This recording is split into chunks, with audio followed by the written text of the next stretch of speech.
You're listening to a Roddenberry podcast. 3, it's a magic number.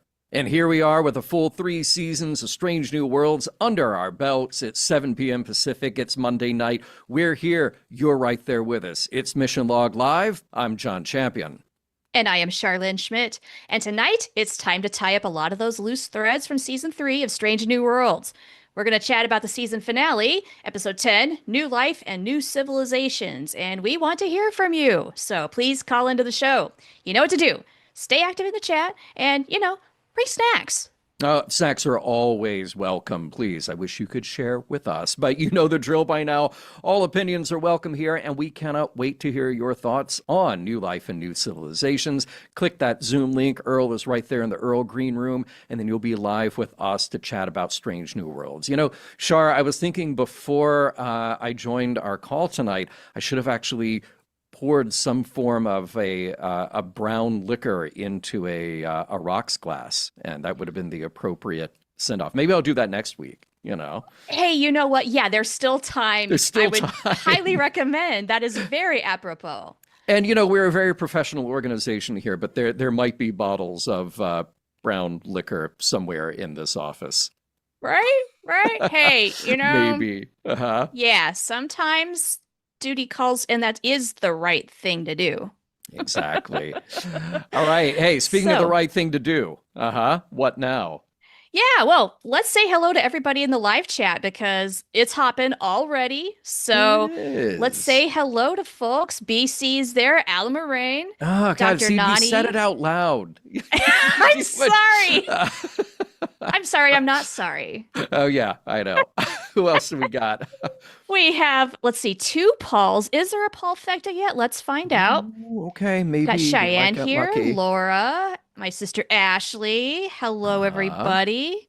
Excellent. Mona. All right, Mark's and here. Alan, Mark, excellent. Good to see you. Cool. Oh, Emily. We all do have a right. Paul Fecta. I scrolled up. It already do. happened. Yes, Paul Bravo. T is here. Nice. Bravo, Glad to guys. see We've it. got a show.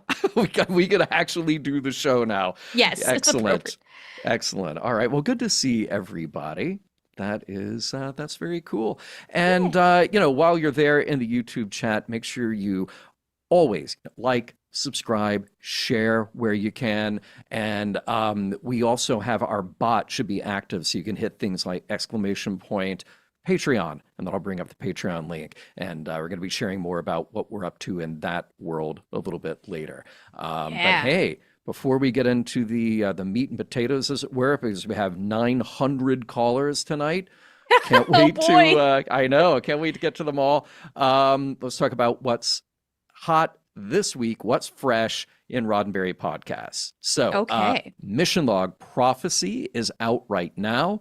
And then this Thursday, we drop The Void. And that is the one where Voyager is in a, what do you call it, where there's no light and no indication of where you are and just a whole lot of nothing. Anyway, that's the one that they're in this episode. So, okay, so the one out. with the Malon. Yes, yeah, sure. Because honestly, every time I hear The Void, I think of the episode Night, because they're also in a void in that episode. They are also in a void. See, if it's the one with the void. Nope, not that one. Not that one, the other one. Yeah, right. What else we got? Well, Genealogy is on hiatus this month, so now's a great time to catch up with all the coverage that they did on Jefferson Drum, which, if you do not know, is a 1950s show. Gene wrote 4 episodes for about a newspaper man in the Old West, and there's some really fascinating stuff. It's not your typical Western. That is quite true. Yeah. Very true. Those discussions were interesting and a great time to listen to. And also, speaking of a great time, the Trek Files. We hope y'all enjoyed the chat with George Takei. I know I did. Yeah, and so good. Oh, so good. Uncle So George is always a good. hit. Yes. So join us for tomorrow, where we look at the origins of Star Trek's presence in the Smithsonian when we welcome Glenn Swan, author of Inspired Enterprise. Yeah. And all of these podcasts, they're available wherever you download your favorite podcasts, and you can see the whole lineup, podcast.roddenberry.com. By the way, fun fact, that episode of the Trek Files, definitely new information for me because Star Trek's coordination with the Smithsonian goes back way before the donation of the Enterprise. And I did not know that. It goes back honestly, back to when Star Trek was on the air in first run. So No that was kidding. kind of cool to learn. We all had a learning Well, experience. So today I learned too. yeah, check out the show. All right, let's get to it because, like I said, there's so many people waiting. Cannot wait to talk to everybody. So All right. I will, quick like a bunny, do the recap for Strange New Worlds, Season 3, Episode 10, New Life and New Civilizations. Captain Pike is hosting a celebratory dinner aboard the Enterprise, a proper send-off for Captain Patel. Spirits are high, especially when Scotty, overdressed, shows up in a kilt. But things take a dark turn with news that Dr. Corby checked in from the planet Skygowan, a world built around worship of the so-called gods, the Vesda. That catches everyone's attention. The city Corby is visiting sounds a little like Kalikachna, a phrase that the late Gamble spoke to Batel when he was possessed. And surprise, Gamble's body was never fully depossessed. He's down on the surface now, wearing a creepy mask and leading the locals into a full-blown Vesda cult. Knife to the eyes level kind of stuff. A landing party beams down while the Enterprise crew up top tries to puzzle out the connections between Skygowan, Vadia 9, and the Vesda prison realm. Turns out they're all linked via interdimensional ley lines or evil bus routes, if you prefer. The landing party infiltrates the temple and finds the obelisk portal altar, which promptly reacts to Mbenga. He's got a backstory that practically screams cosmic significance.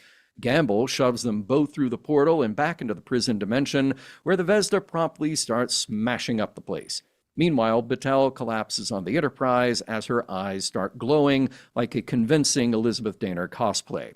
Scans reveal she's not just connected to the Beholder statue, she is the Beholder.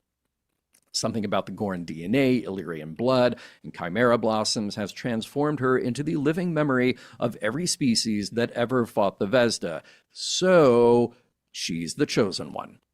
Pike wants to go with her, obviously, but to crack open the portal needs the firepower of 2 starships. Cue a brief but intimate mind meld between Spock and Kirk, and voila! The Enterprise and Farragut fire a precision blast that opens the gateway. What follows is not a space battle. Not exactly. Instead, Pike and Batel step through into what seems like a quiet retirement in Montana. Their future life together, complete with marriage, a daughter, dogs, and decades of love and domestic bliss. It's kind of a last wish, a reward, a goodbye, and a power source. Because when Pike finally opens the door in this dream life, he finds himself back on Vadia 9. The Vesda breaks loose. Batel, now filled with the literal light of a life well lived, defeats the enemy, locks the door behind them, and takes her place as the new Beholder. In the aftermath, Corby sticks around on Skygowan to continue his research. Chapel may or may not stick around in his life. Spock and Kirk play chess and acknowledge their deepening friendship, and Pike, not quite ready to talk, finds comfort with Una over a glass of something strong. He returns to the bridge to find his crew ready, energized, and equipped with a fresh list of uncharted planets, enough, it seems, for a 5-year mission. The end. Nice recap. Tight. So much happening. Had to make it tight because we have so many great callers. We do. Normally, I kick it off, just ask like, hey, what's your hot take? What's your immediate impression? So anything you want to share with us up top here before we jump over to our first caller? Well, I will say that this one didn't really do it for me. Oh, yeah, that's the hot take I want to hear. Yeah, I know, Right. I know. I'm coming in hot. Okay. But okay. this episode tried really hard to bring me in emotionally. It was going through the motions of the story, but it just did not grab me. And I suppose we'll get into all the reasons why as we talk with our callers. So we'll leave it at there for now. Okay. But what about you, real quick? Well, I'm going to share my take later. Okay. I will, but I will say to kick things off, I'm down for a hang in Pike's quarters. I think that's right. I love seeing more of Sam Kirk. Please. Yeah. This guy. And the civilian clothing design, really nice all around. Star Trek does not always do civilian clothes well. Let's just face it. But Strange New Worlds Season 3 has been incredible, like off the charts, amazing, good. So help me, they need to win all the awards. Yeah, they do. And I expect fully to see a lot more kilts at future conventions. Yes, please. All right. Let's get to our first caller then. Cherie, welcome. So glad to see you here tonight, Hey! right at the top. Yeah. Yeah. Welcome. Thank you for everyone in the green room for letting me go first, because I have some other things that I need to get to tonight, unfortunately. Hey, look, for that are anybody less fun. who doesn't know, Earl has total control over that green room. He can be bribed. So it seemed like it was a democratic process. Okay, Good. Okay, cool. I'm glad it's not come down to the bribes yet. Yeah, the night is young. But what's on your mind, Cherie? So I think I agree with Shar. I just didn't quite do it for me. It wasn't the worst. I didn't hate it as much as some episodes. But I just don't feel like the good and evil thing is what Star Trek is about. Star Trek is about exploration and understanding these things. And I feel like if you just think something's binary, like good or evil, you don't really understand it. And I feel like they missed a great chance to tie in Erica finding out about the Gorn, that they actually weren't this evil monster that we thought they were. And they could have tied that in as oh, we think this is evil, but Erica could be like, no, but we thought the Gorn were evil and they weren't. So maybe we should try to communicate, try to understand. And even if, sometimes you're just going to be at cross purposes and it's just not going to work out. It just would have been more interesting if understanding. And also, I just thought it was a really bad look to have a black man signify pure evil and a white woman signify pure good. That seemed... Yeah, they did that. I mean, I don't think they did it on purpose. They definitely didn't do it on purpose, but... I hope not. Yeah. Still, it's not the greatest look when you think about not it. Not a good look. Not a good look. It would have been so much more interesting for me personally if Gamble had somehow fought his way out. Because I thought he was just completely gone, but the creature even admitted he was still sort of in there or something like that. So that would have been so much more interesting if they really did want to go for a pure evil of the power of our humanity, because that's kind of what they were going with Batel, but wouldn't it have been so much more powerful if he'd been able to fight his way out. Oh, I love that, Cherie, because Gamble was not a bad guy himself. No. Yeah. Oh, excellent take. And you were getting a lot of head nods from me and Shar, because even before the show started tonight, we were talking about this good versus evil premise. And even in my notes, I wrote that's not Star Trek, that's Star Wars that does that. Yes. That's what my partner said too. Well, okay. So I don't mind having the thing that has high stakes here. Yes, that makes sense, but we've lost all sense of nuance. And way back, I can't remember which episode. It was in the episode, What is Starfleet? I think it was in What is Starfleet, because Beto's got his camera, and we had that shot of the crew sitting there at the conference table. And it's Pelia who says, "There is evil in the universe." Sorry for repeating myself here, Shar, because she heard me do this earlier. But then she deflates it by saying, "Do you want another one for the camera?" And I was like, see, that's perfect, because just stating blanketly there's evil in the universe is not a very Star Trek thing. So I liked her acknowledging that by putting a little humor in there. But now we're just back to, oh, no, there's evil is right over there. And then there's also just pure good out of just pure good. You get we're gonna tie it all together. This is what happens, and now good as a statue. You get the right genetic combo, and you get that statue. Yeah. Okay. What else, Cherie? Well, I did want to throw out some things that I liked about the episode, because I feel like sometimes I forget, and I don't want to just be everything was bad. And it's no, it wasn't. Everything wasn't bad. I did really appreciate, just even over the course of the season, I know a lot of people don't like the Law and Spock thing. I'm pretty people are pretty. It's completely legitimate not to like it. I don't feel like they ever did anything with the story that made me hate it. Like it doesn't need to be there. If it wasn't there, it would be also fine. But Yeah. I think they're both pretty. I think they both have good chemistry. I did really appreciate that Lon and Chapel never really snipe at each other, because that's a trope that I hate. Like the girls getting like jealous and then fighting each other. And I'm like, no, Yeah. please don't do that. Please don't do that. And I really appreciate they were still friends. They were still fine with each other. And, you know, Yeah. like they never really like got like heated or weird or anything. I did like that. I also kind of interpreted Pike and Batel's way back in like the first season. You see them together, and I really did interpret their relationship in the beginning as an open relationship, because he kind of gets with the alien lady like a couple episodes later, and kind of some stuff they said, I can't remember, I'd have to rewatch it, but like it kind of indicates like, yeah, we're both captains, we both meet sexy aliens, you know, it's gonna happen, whatever. Hashtag Starfleet. Yeah. I really wish that they had like maybe thrown something out. Like I would have liked them to maybe reference it. Like, you know, like I thought that was cool. Like it made sense. I wondered the same thing, because it would have just taken a line or something. Like they've gotten to the point now where they've decided, okay, now we're at home. Now our lives sort of restart here in whatever shape it takes there. But yeah.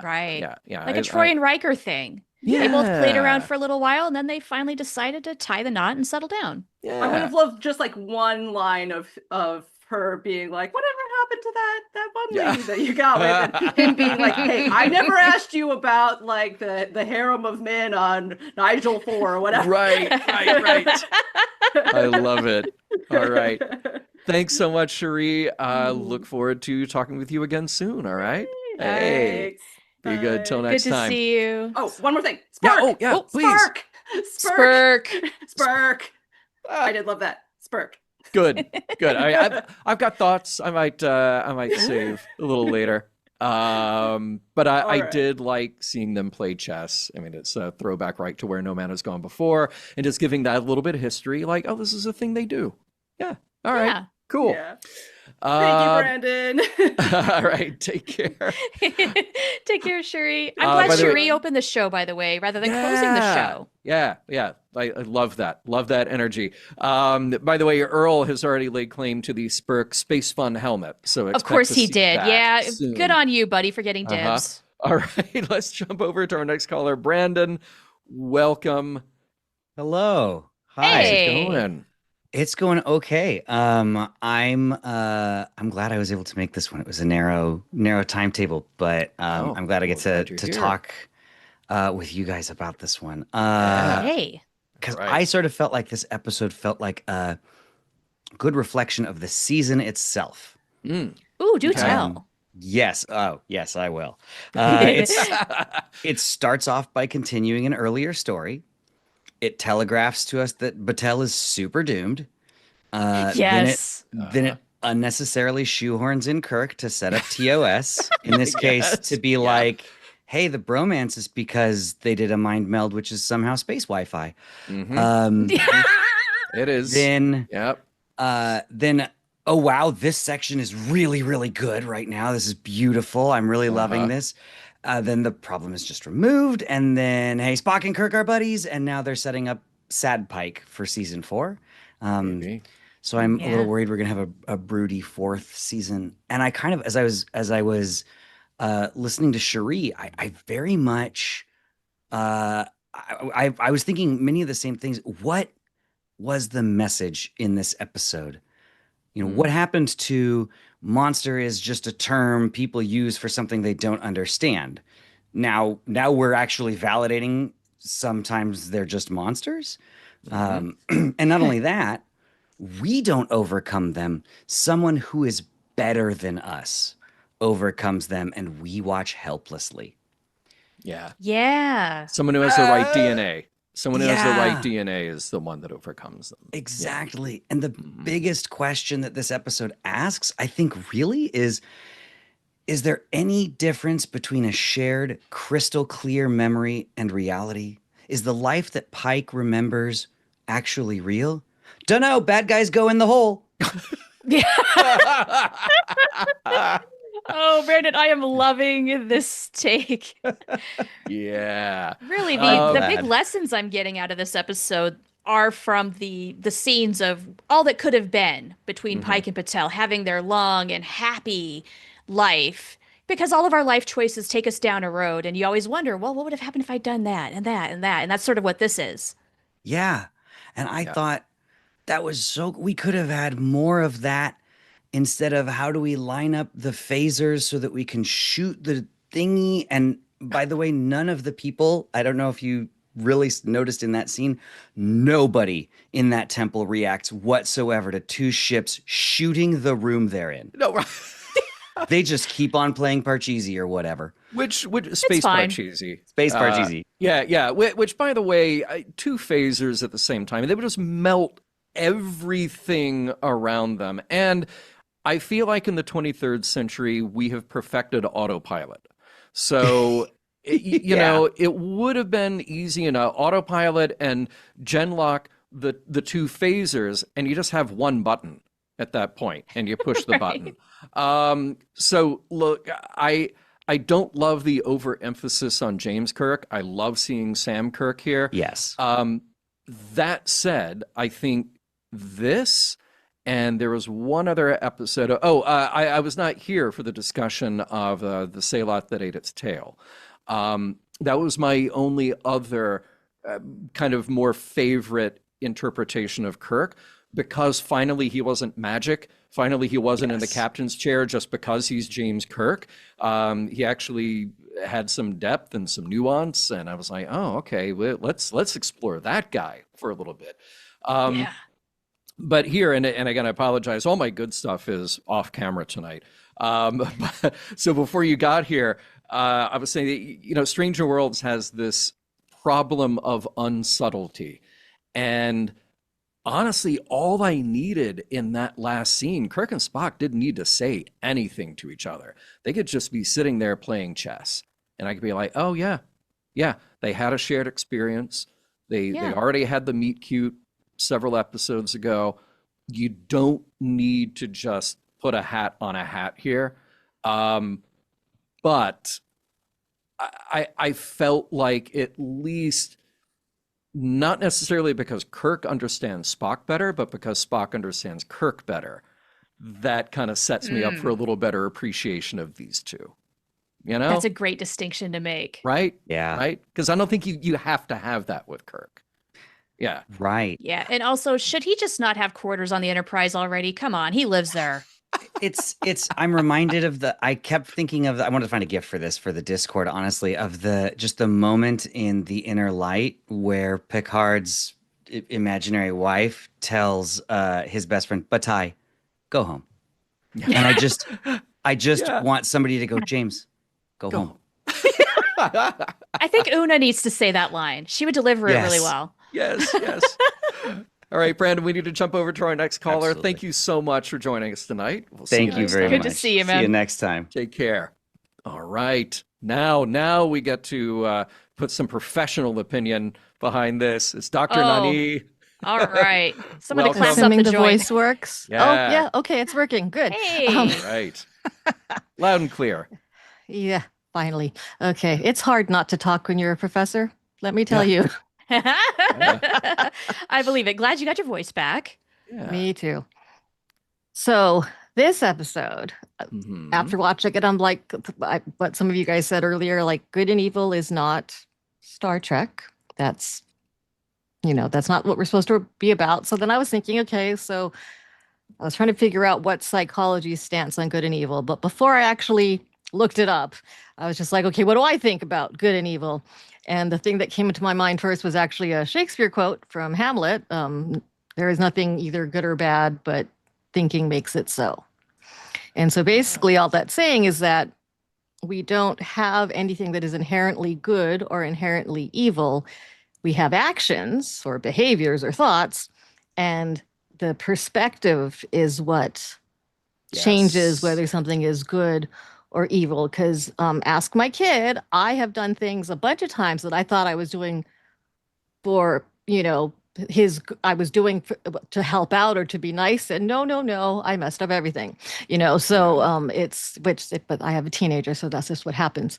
But it's just, and I mean, I also like to think that intent plays a big part too. So, when I'm more willing to forgive someone who maybe did something hurtful, but they thought they were helping, they just maybe didn't understand all of the aspects of whatever the situation was, or perhaps, well, I think that's better than someone who either was purposely trying to hurt you or someone who doesn't care enough to understand your perspective and then does something and it hurts you. Right. But they're either too caught up in their own thing or they're oblivious. And, those to me are harder to forgive, to move on. And the next thing I got to is that humans are very social creatures. And so survival works on us working together, right? We will do better if we are in groups. That's generally how that happens, right? So if we're choosing not to help the greater good, then in those situations, there's a handful of, I don't know, billionaires who might do well for a little bit, but then, the rest of us are kind of getting the short end of the stick. And Yeah. I would like to believe, in just the way that human nature works, that is not something that is sustainable. Because if enough people are hurting, then hopefully we vote that regime out, or bad guys go to prison and things like that.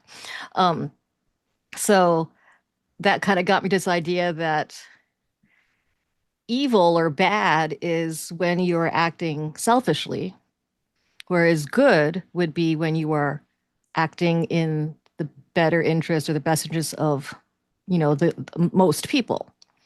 Mm-hmm. And so when you think about, I didn't like the way they were saying good and evil in the episode, but you think of it as the Vesda were being selfish and trying to take over, they wanted to get these bodies, they wanted to be freed from their prison, take over these other bodies and get to go do what they wanted to do. That's selfish. Therefore, that's evil. Yeah. Whereas Marie was willing to give up her life, her personal things for other people, to protect other people. And so that is what was good. Yeah. And it wasn't necessarily that she was, I mean, I know they made the thing where she has the DNA or whatever and all of that, but I think really it's that she understood that protecting others comes before self-interest.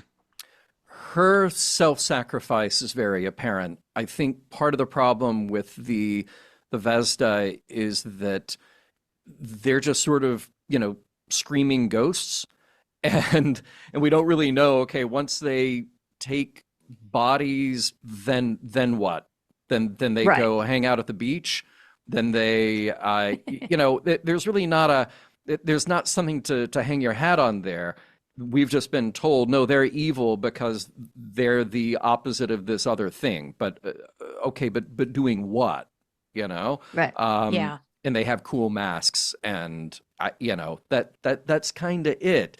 There's not a whole lot of context there, and honestly, that's my least. To me, that's the part about this episode that I enjoyed the least was anything that had to do with getting us there with screaming ghosts and a lot of proclamations and shooting fireballs out of hands. I'm not there for that. Don't care. It felt a bit not like Star Trek. Yeah. So, I mean, I'm choosing to interpret it as just like we say, magic is science we don't understand yet. Then, G with or good with a capital G and evil with a capital E. Those are just the selfish, evil is the selfish behaviors that maybe we're not fully aware of.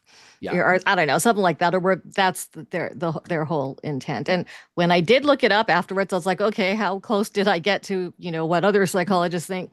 Psychology Sure. today had good means a lack of self-centeredness, while evil means an inability to empathize with others. So there we go. There's the big I word. like that. apparently Yeah. not too far off base. So Yeah, I like it. I like Yeah, it. cool. All right. Well, thank you as ever for the perspective. Definitely welcome. And we'll do this again, all right? Yep. All right. All right. Take You care, guys. Nunny. Have a great one. All right, let's before we take a break, let's go over to Mark and Let's do say that. hi. Yeah, how's it going tonight, Mark? Hey, John. Hey there. I'm doing good. I just wanted to first say that I'm afraid with all this advanced technology that I'm shutting down and taking over the site. Shield has asked me to come in. I'm in my Agent of Shield cosplay today, so I have come in to take over the site. And before I make my point, there's one other thing. I wanted to thank Paul H. for my Hey, little Hey. post that awesome. came in the post the other day, and I wanted to thank him for a little delivery card, a little gift of that. And Excellent. then I just wanted to say for this episode, that it not that I don't know if we're going to be doing a sum up of the series, but this episode sums up a lot of my what I thought of the season, where it had its ups and downs. And I thought there was some very good parts for this episode, and some very bad parts for this episode. And I think that, and I know, and I think, and I wanted to come on and ask how much of an impact did the writer's strike, not the writer's strike, but the strike have during the production of the season? Because I wonder if it impacted some of the things that they did, and they did, because it would have been filmed around that time that strike happened, or was it Right. filmed before? And I'm really curious, because I don't know how that impacted me. And this felt like a season for me of where a strike is impacted. It reminds me of season 7 of Smallville, where they were building up to one thing, and then the writer's strike happened, and they completely rushed what they were going to do in a shortened amount of time, and then they had to undo damage starting in the next season. And a couple of other shows in that strike as well had it. So I was just curious, did that have an impact on it? I mean, I don't want to speak out of turn, because there might have been different experiences during the strike. And, on the one hand, you can look at it as, well, if you have all this time off, then you can kind of sit back and think about what might come next, So there might have been people who spent that time just going, well, if we ever get back to work, maybe we'll do this. Now, I believe they started shooting again right after the strike. So season 3 was lensed right after the strike, finally wrapped up. So they're able to finish scripting at that point. But obviously no actual writing was done during that time. So nothing was, vetted and passed around to producers, etc. So it had to have an impact of some sort. But as far as to what degree, that would be hard to answer, other than just the individual writers saying, like, oh my gosh, we didn't have time to do this. Or, Shari, you got a thought? Yeah. Yeah, I was just reading an interview that Earl put into our chat from Trek great. Movie, where the writers said, yes, the strike had a massive impact on the season. There were a Okay, lot of good kind of to like know. start and stop, people not always available, Yeah. a lot of shuffling around. And they were saying tonally, season 4 it's different than season 3. I'll say Okay. that much. And if you want to get more details, you can read the article. Good. I don't want to All spoil right. things on everybody, but yeah, they said the writer's strike did have a profound impact. How could it not? Really? Yeah. I mean, it's weird, because it's not like the days of doing 26 episodes in a year. And if you got a strike right in the middle of that, okay, well, now we just gotta wait, and then we gotta start up production immediately again.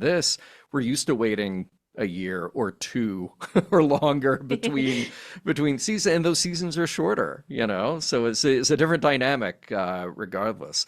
But yeah, I'm super curious to see if the tone of the series overall changes again when we get to the next season.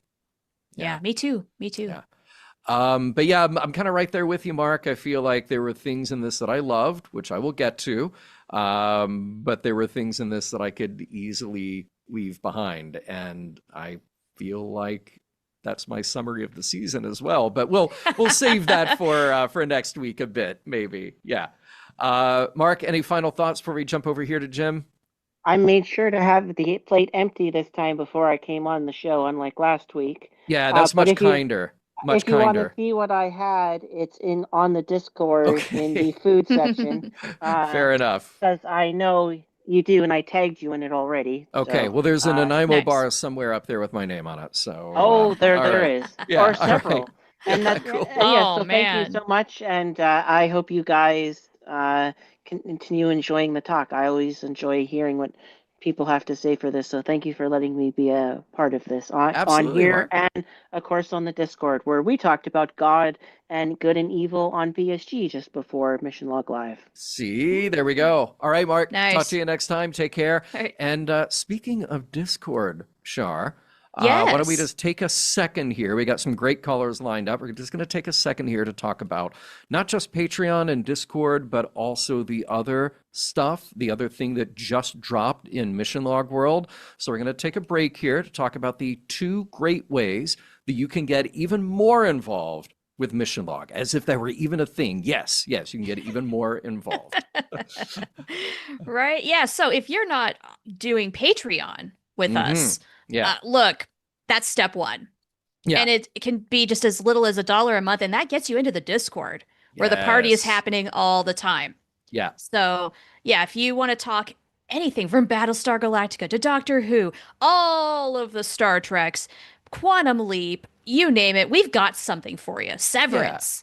Exactly. And there's live chat. I mean, that's just in the text even. There's live chats happening almost every day of the week. You know, there's Mission Log After Dark. There's Genealogy After Dark. If you want to do episode by episode discussions, there's Kon-Tiki. There is Quantum Leap, even as you stated there. Yeah. Let's see, there's convention chat and, real life hangouts. That's what we talk about in Kon-Tiki. There's international chat if you are in an inconvenient Yes. time zone for something like this.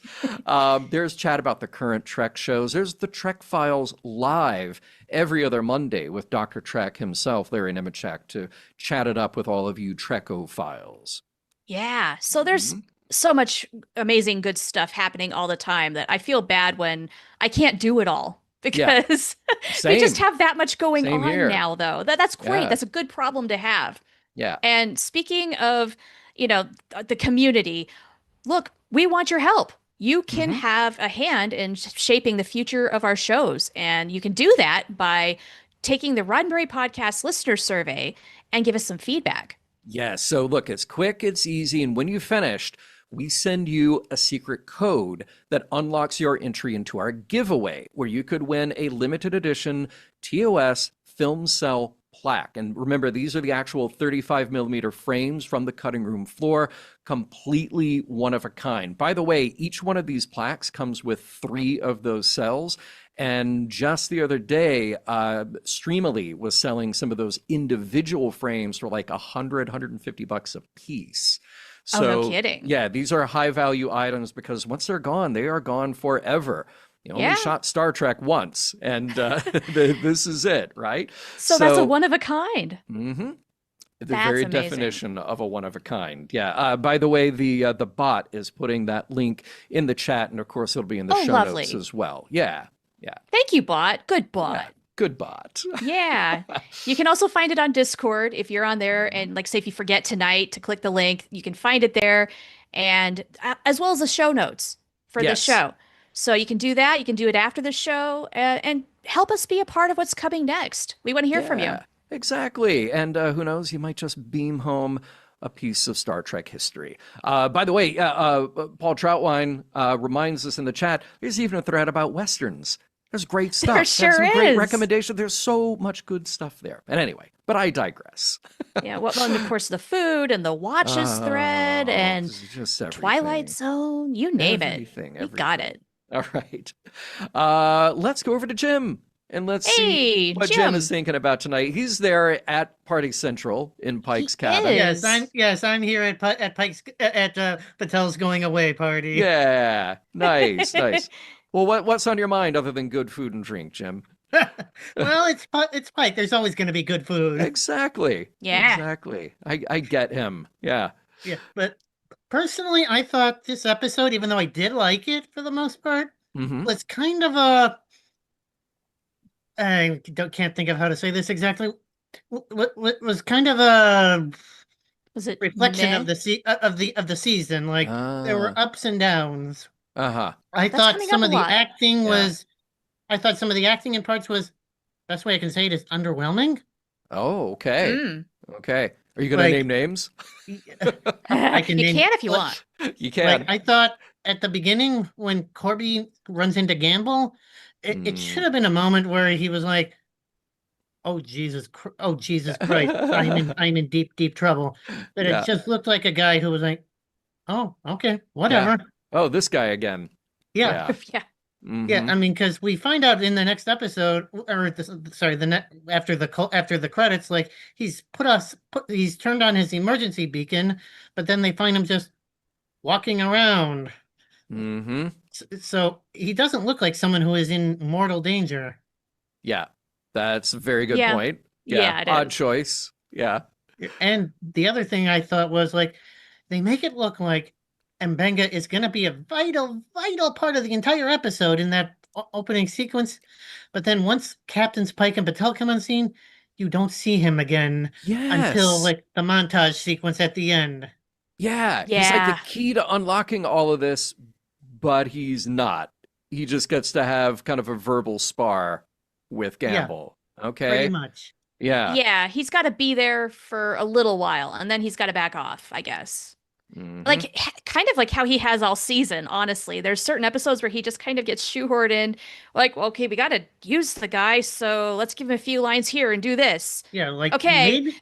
maybe it was Babs's availability, but Could still, be. it doesn't completely fit. Yeah. Yeah, agreed. Yeah, good point. Good point. I hate to cut it short, but we got a bunch of callers Nope, that's lined fine. up. Any final parting shot here before we go? No, that was pretty much what I had. All right. Well, All a pleasure right. to hear from you as always. Oh, And it's always a blast talking. we'll do this again. Take care, All man. right, take care, All Jim. right. Be Yeah, good. Bye. All right, let's jump over to Chris. How's it going? Hey, Chris. Hey, doing good, Hey. doing good. Yeah, John, you had mentioned before the break something about the getting there of it, and that was Yeah. something I had thought as well, was that there are parts of this I really like. I really like the significance of Patel's sacrifice and how I think that will probably catalyze Pike into sort Mhm. of cementing his own destiny later Mhm. on. I like Definitely. the Kirk and Spock chessboard scene, but it feels like this was all sort of like reverse engineered. Like the writer's room Yeah. was like, we have these cool moments, and then they just sort of worked backwards instead of Yeah. starting at the top of the season and sort of laying Yeah. the track that way. And I get Yep. that's a subtle distinction, but for me, I was just like, it's not like the ending is good, but the way you got there was not doing it for me. Yeah. I There feel was ya. a lot of that in this episode where you have to cram in. And look, Star Trek has always had technobabble. We've always had hand-wavy explanations for things. But this episode in particular is just rife with them.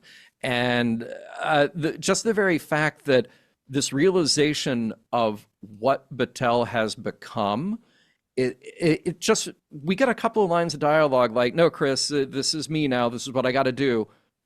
Oh, okay. Yeah, she Like, accepts it so Yeah. quickly. Like, She's like, oh, I've been restless for whoever. Have you? You've Yeah. been on medical leave for half the season. apparently, Like she has like been. Yes. if I had seen this, I like again, that's something that like maybe we could have shown a couple moments of throughout the Right. season of her actually feeling this and her Right. not just being like, yes, here we are. We have to get to the end point that we want, Yeah. sort of consequences be damned kind of thing. Yeah, I Yeah. agree. We should have seen a little more of that. Like, I think they sort of try to give us a little bit in the very beginning of this episode where she's just, oh, meetings, am I right? Well, yeah, who doesn't? Come on, who wants to go to meetings? Everybody hates meetings. But yeah, it's not enough. Yeah. Yeah. But all of the stuff, and here's where I'll get into what I think is really effective about this. All of that sequence of Pike and Batel living their imagined life. And we can't even really say it's imagined. It's not exactly an inner light situation where it's a construct, because we also have this understanding that, well, maybe the memories aren't exactly, maybe they actually do exist. It's just that these beings have this kind of power to meld different timelines, different experiences.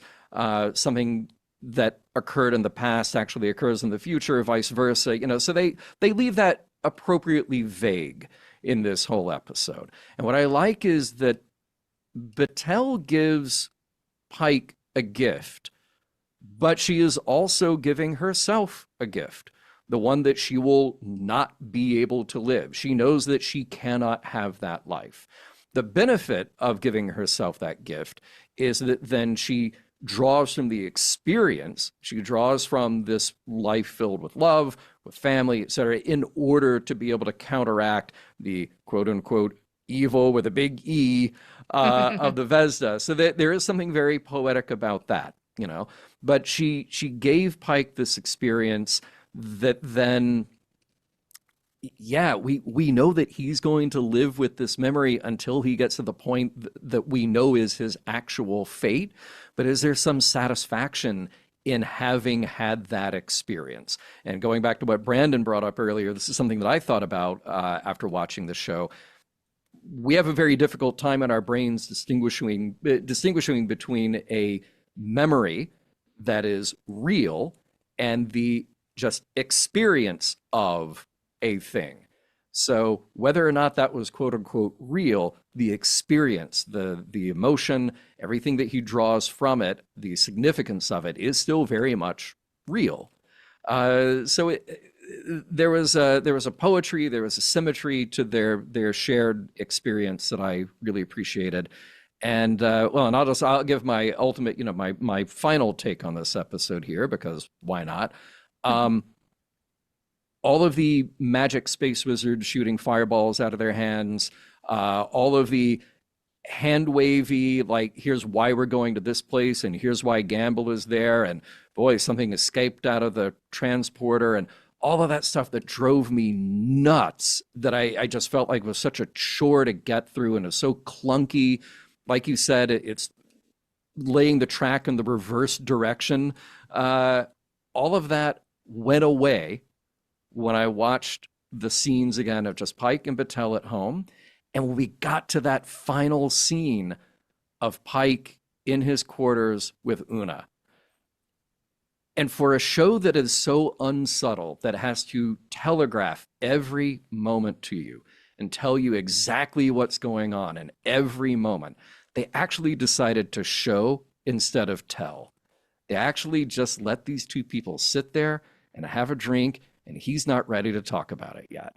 And I thought that was so human and so beautiful. And when he gets to the bridge, having everybody around Pike just stop and understand.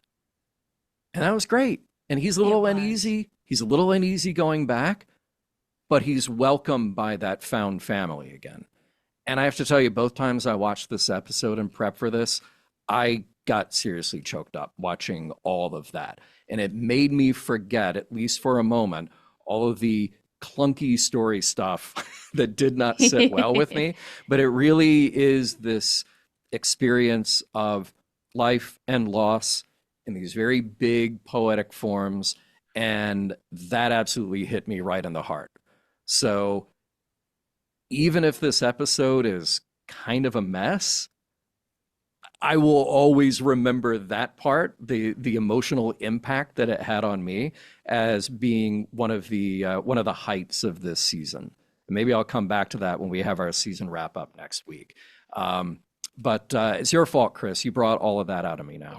So I will. That's what I'm here for. I'm a good interlocutor. You are. I will slide the soapbox back in your direction if you got another thought here. Yeah, I'll just one quick thing, because I know we've got big green room tonight. I really liked, and it's a little corny and it's a little over top, but I liked it anyway, Battelle's line of "I am filled with a light you cannot vanquish." Like, yeah. Right? That, like, yes, it's a little Star Warsy, whatever, but Yeah. Oh, right it's corny now, as hell, in but this yeah. It moment, is. like, Yeah. there's a kernel of truth there that I Yeah. really resonated with. So yeah. Yeah. Yeah. Excellent, man. Well, thanks so much, Chris. We'll see you next time, okay? All right. See ya. All right. right, Take see care, ya, buddy. friend. All right. Hey, looks like we got Emily here. Emily. Hey, Hi. welcome back. Twice in a row we Hi. get you. I'm so I happy. know. I took a nap so that I could stay up for this. Nice. Oh, Excellent. goodness. Well, I have to say, everything you just said, John, totally, that was how I felt during that last part of the episode. So the whole part with Patel and Pike. And I thought of the moment when Una sits down with a drink and asks if he wants to talk, and he says, not yet. Like that, I choked up watching that part also. And it reminded me of sitting Shiva. She was content to just sit there with him in his grief. Yeah. They didn't need to talk. Nothing needed to be said. Just her presence with him was enough. And I thought that was beautiful. Yeah. But the episode, I mean, really, all the part before that, or the parts before that, I was thinking, what am I watching? Like, there is too much stuff happening. Like, I don't even understand what is going on. There are too many different pieces they're trying to thread together. And it wasn't until I watched it a second time that I realized it was like shades of Bad Wolf from Doctor Who, but not as well. Yeah, right. Because it was awesome. I remember when I was watching that season of Doctor Who, I'm like, this is so cool. I love it. I was there for it, but I was not there for it in this Star Trek form, because Doctor Who does one thing and Star Trek does another thing for me. And so I don't know. It just felt disjointed and felt like they were trying to grab at all of these pieces and find ways to make them fit together in some cool way, but it didn't fit together in that cool way. So I don't know. But I mean, the episode was redeemed by what happened in the last third. But it just it was clunky. I think you said clunky. Like, it just didn't meld together very well, I don't think. So, and here's the thing: you can look, not that Stranger Worlds should steal any more than it already does from prior Trek, but you could take an episode like The Inner Light and go, oh, okay, wow, that actually works for 45 minutes. You can sustain this one idea for 45 minutes. Be confident in that it actually works, because it all comes down to the power of your actors there. Anson did an amazing job in this episode. There are a couple of moments that I just felt were so strong.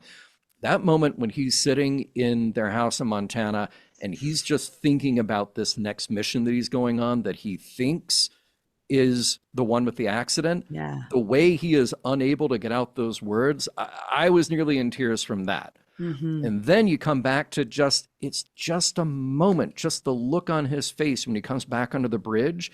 And it's like he doesn't really know if he belongs there. He doesn't really know how he's going to interact with his crew.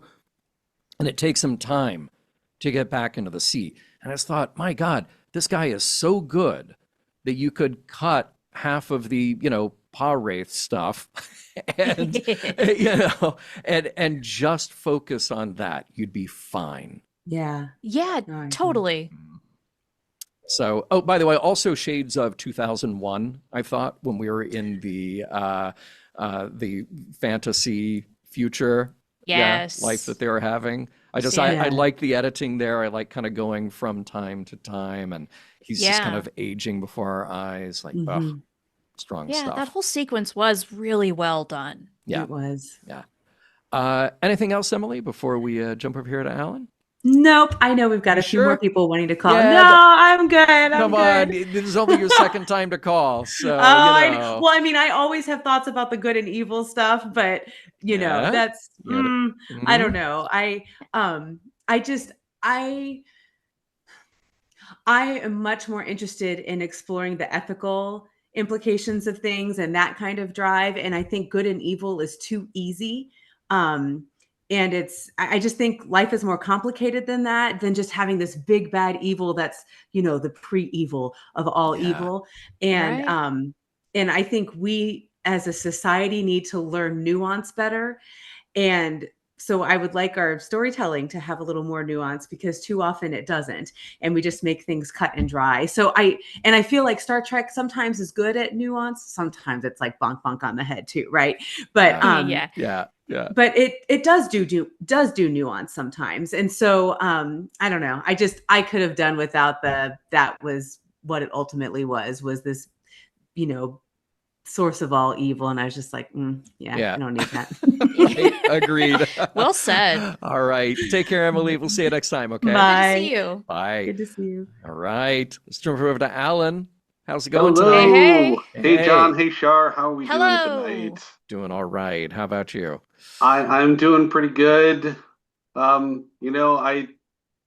feel like I'm going to echo a lot of the sentiments already stated. I think I've said this before on the show, but I like the episodes. I like individual moments in the episodes, but I think like the consensus seems to be forming that this does sort of feel like there's they set out a bunch of things for the season. They had moments that they wanted to get to. I don't know that the through line works itself out the way that was intended. I don't know if the emotional character beats carry through from one episode to another, or sometimes one scene to another. But I think the parts that work really, really well. As you said, the stuff in the quote unquote dream world, great. Pike stuff at the end, amazing. Just really, really good, strong, solid stuff. I do agree that it does step outside the bounds of what we normally consider to be Star Trek-like storytelling. The place, the temple place, reminds me an awful lot of things that were introduced in Dave Filoni's contributions to Star Wars. The episode, much like the implication that was laid bare in the episode, felt an awful lot like Doctor Who. I agree. In terms of, hey, here's all this stuff that we've been talking about all season. Let's try to wrap it up in one episode. Right. Yeah. And the stuff that lands is great. And to quote Doctor Who, and to quote from or to paraphrase, because I don't know if I'm going to get the quote right, one of my favorite episodes. There are good things and there are bad things, and the good things do not always wash away the bad things, but the bad things do not diminish the good things. Yeah. I have that on a poster. You can't see it, but it's right over here, given to me by our dear friend Norm. Oh, I love that. Yeah, that is honestly that is a thing that has floated through my mind in very difficult times, and it has helped sustain me. And I feel like it sort of works for this episode as well. So, if I can make a terrible joke. Please. When would we ever stop you from that, Alan? I feel bad for Pike. I'm pretty sure he thought that Una was the most statuesque woman he'd ever meet. Oh, yes. Well played, good sir. And on that note, played. Get out of here. All right. Take care. Have a good one. See you next time. We'll see you next week for the wrap up. All right. All See you right, then, bye-bye. man. Take care. Bye-bye. Bye. Okay. Oh, somebody who can feel our pain. It's Tim. Oh, must we share? Welcome. Yeah, we have to share. Okay. Hi. It's good to be back. It's been about a year. It has been a while. Yeah. It's been a long time. And I do have Cybok behind me. I needed an image that best summed up how I felt about the episode. And Cybok never lets me down. Okay. Share with us then. Wasn't a huge fan of this one, but I know we're running long. I want to say two positive things. Okay. Two things I really Go for enjoyed. it. We're doing the feedback sandwich, kind of. Yeah. Love it. Yeah. Exactly right. I really do think one of the greatest gifts that Discovery gave to Star Trek is Pike knowing his fate. And there is so much meat to chew on there. And if we take all the plot contrivances at face value, and John, you really summed this up beautifully earlier, both Pike and Battelle know their fates. Pike's is tragic. Battelle, despite being weirdly cool with it, she's also has a somewhat tragic fate. How beautiful it is that she gave both of them that gift. It is something for them to reflect on in their respective, tragedies for as long as those might last. But also, I think important for the writers to give us as the audience some measure of relief. Yes. That, hey, we all love Pike and we all love Anson Mount. Yeah. And my wife really loves Anson Mount in a deeply uncomfortable way. Is it him or is it the hair? Yeah, it's the whole package. Okay. When you come downstairs and you see her flipping through Instagram and she's watching his pottery videos, it's where your place is, and that's fine. I endorse it because I love him too. We need to feel some relief, some silver lining that this character we love is going to have this horrible tragedy, that he has some memory, some reflection, something that he can look back on that is positive, that reminds him of a life that maybe he didn't have, maybe he did have it. The memories are probably just as good, but it's something. And I really appreciate the writers giving us that gift as the audience. Yeah. Nicely said. Yeah, agreed. There has also been a lot of anti-Kirk sentiment tonight. And I just want to say, I'm officially on board with Paul Wesley. Oh. I am. Okay. Okay. It took 3 seasons, but I am now delighted to see him show up instead of resenting him immediately. What changed and when? It was the Salot episode. Yeah. Okay. And I really, that was such an important episode for him and for Paul Wesley. Yes. I think he just needed a little bit of earned swagger. Yeah, agreed. That's what turned the corner for me too, with that character. And I mean, Paul Wesley's been doing a great job this whole time, but now I'm convinced. Yes, okay, he is the right guy, and yes, Kirk needs to be there, even if he's around a lot. So here's my headcanon. He's effectively so obsessed with the Enterprise and its crew that he's essentially stalking them at this point, and just engineering situations by which he can get back to the ship. Because he's just now obsessed with it, because he knows he was born to be on that ship, and that helps me reconcile his constant presence. So I've embraced him. I've embraced the character. I look forward to seeing more of him in season 4. So those are my thoughts. Excellent. That's awesome. Yeah, that's going into my headcanon, by the way, is he is just keeping a distance, but staying just in range of wherever the Enterprise's whereabouts are. That way, they're not the only ship in the quadrant. How many times have we heard that? It's a safety measure. You can rationalize the heck out of this. He's obsessed with the Enterprise the way the Doctor is obsessed with Cardiff. So, yeah, I get it. And Earl says that Kirk is us, fanboy by proxy. Bingo. Well said. But no, I totally agree with you, Tim. I mean, it's still so contrived getting him there every episode, but in The Salot That Ate Its Tail, I thought that was the Kirk story I finally wanted to see. Yeah. And he just seems more at ease.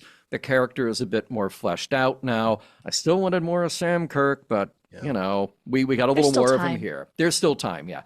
And we know that his fate is not for many years after this, so that's fine too.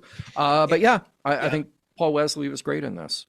And if this series ends with the menagerie in some form, if we're going to bookend this with the menagerie, best that we know Kirk in advance so we can just move on with the story. So good point. I like that. That could be cool. Yeah.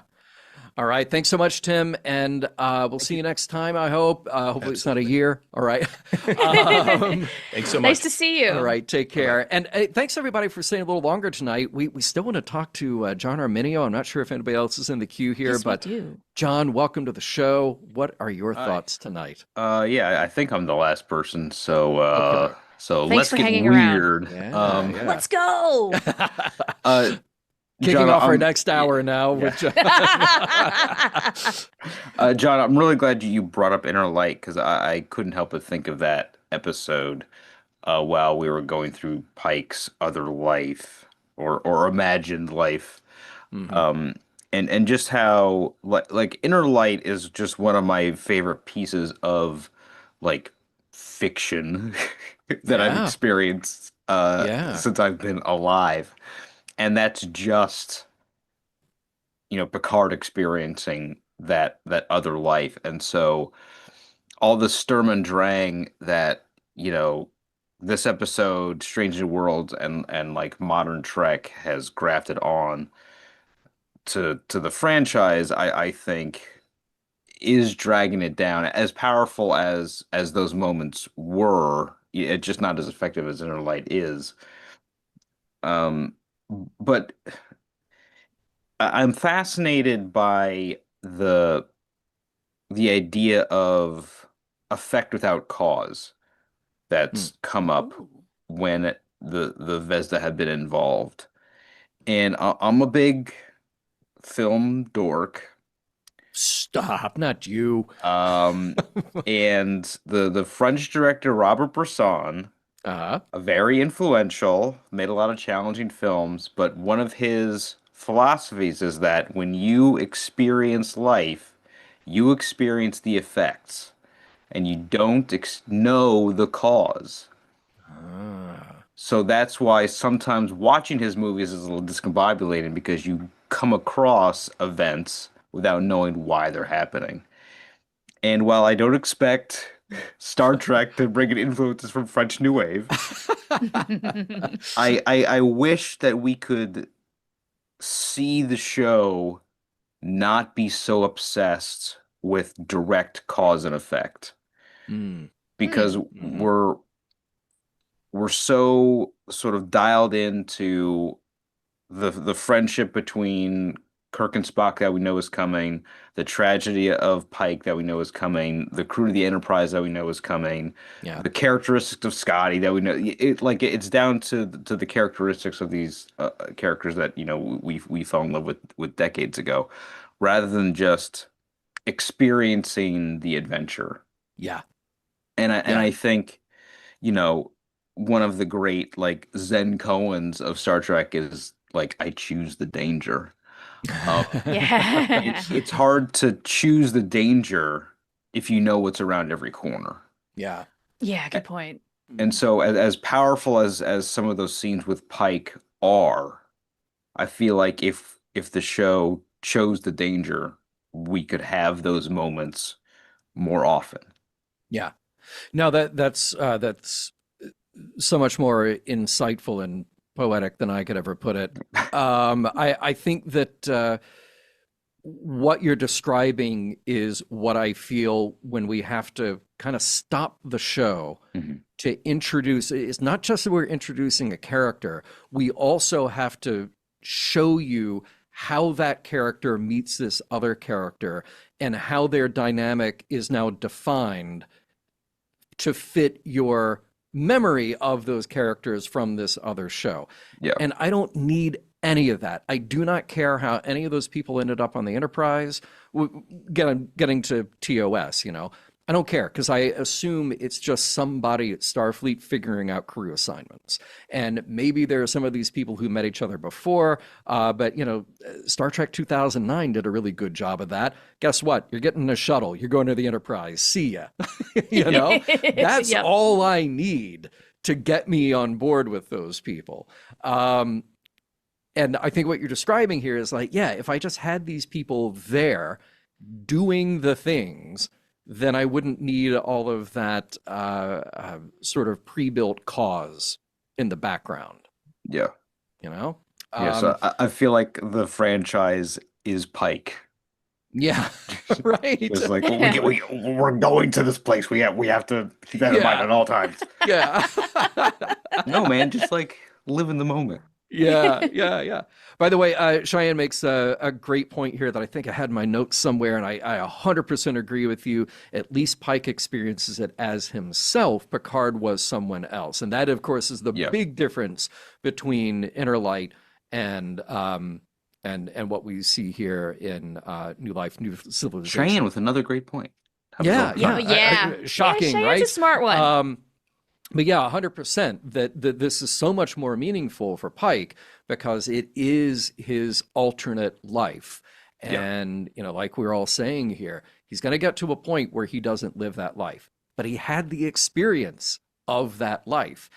You can ask yourself, is there something positive about that? Is that negative because now he just has this memory, but he doesn't have the thing? Well, all memories are like that, aren't they? So yeah, I thought it was a very contemplative idea that they presented us with there. And I even like the execution of that, the repeated motif of the knocking door, very like something you would experience in a dream, but while you're dreaming, you of course don't know that. And so that was a great way to communicate with the audience what was going on while still having us fully invested in Pike's emotional journey. Yep. Pike's emotions were spiking. Yes. They were. Yeah. Excellent. John, anything else before we say goodnight? No, I've said my piece. I really appreciate you staying late for me. Thank you. Hey, thanks for staying late. For sure. Yeah. Hey, and Shar, thank you for stepping in for Heather tonight. Heather, under the weather. Heather, you did the right thing. You didn't want to be behind get a better, mic, girl. So get better. Did you get out all the hot takes, or are there more to come? Oh no, I've okay. I'm not going to be at the wrap up show. I'm hoping Heather will be feeling better and she'll be back. You could always call in, but You know what though? No, I want everybody. I get enough airtime, but if I may indulge just a tiny bit before we go, yes, because so many of the thoughts I have on the season do tie into this episode, and the words "ups and downs." That phrase has been said so many times tonight, and it's in my kind of analysis as well.